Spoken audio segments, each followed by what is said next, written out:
সুপ্রভাত বন্ধুরা, আমি শিলিগুড়ি থেকে অম্বিকা বলছি। তো তোমরা সবাই কেমন আছো? আশা করি সকলেই ভালো আছো। অনেক অনেক এখন বর্তমানে একটু আমার শরীর ভালো নেই। তারপর দেখো আজকে একটু শুয়েছিলাম, শুয়ে থাকার পরে পরে দেখো এত আকাশটা মেঘলা আর মানে বৃষ্টি বৃষ্টি ভাব। তারপর দেখো এদিকে উঠে তাড়াতাড়ি কাপড় চোপড় সব উঠিয়ে নিয়েছি। তারপর এদিকে দেখো আমার বর নাকি আজকে মোমো খাবে। আজকের ওয়েদারটা একটু ঠান্ডা ঠান্ডা, তাই ভাবলাম ঠান্ডা ঠান্ডা ওয়েদারে একটু মোমো খাইলে অবশ্য ভালো লাগবে। তাই দেখো মোমো মানে সব এদিকে কাটিং করা হয়ে গেছে আমাদের। মানে জানো তো মোমো জিনিসটা না খুবই মানে দেরি লাগে করতে। তারপর দেখো এই ডালিম গাছের ফুলটা তোমাদের সঙ্গে শেয়ার করলাম, কারণ আমাদের এই ডালিম গাছটাতে প্রায় 3-4 মাস ধরে এরকমই ফুল হচ্ছে আর পড়ে যাচ্ছে, জানি না ডালিম হবে কি হবে না।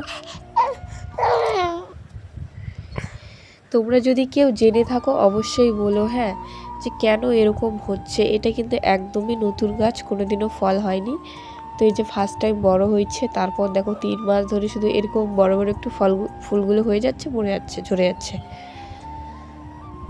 আজকের ওয়েদারটা কিন্তু সেই, তাই না?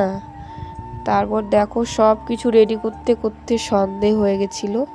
তারপর এদিকে দেখো আমার হাজব্যান্ড সব কিছু মেখে নিয়েছে, আমি কিন্তু কিছুই করিনি আজকে, আমি শুধু আজকে ক্যামেরাম্যান হয়ে আছি।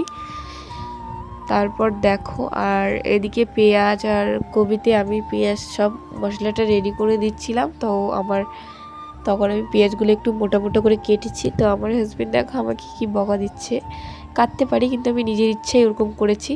তারপর দেখো এখানে মানে মোমো হয়ে গেছে প্রথম মুটকুটা।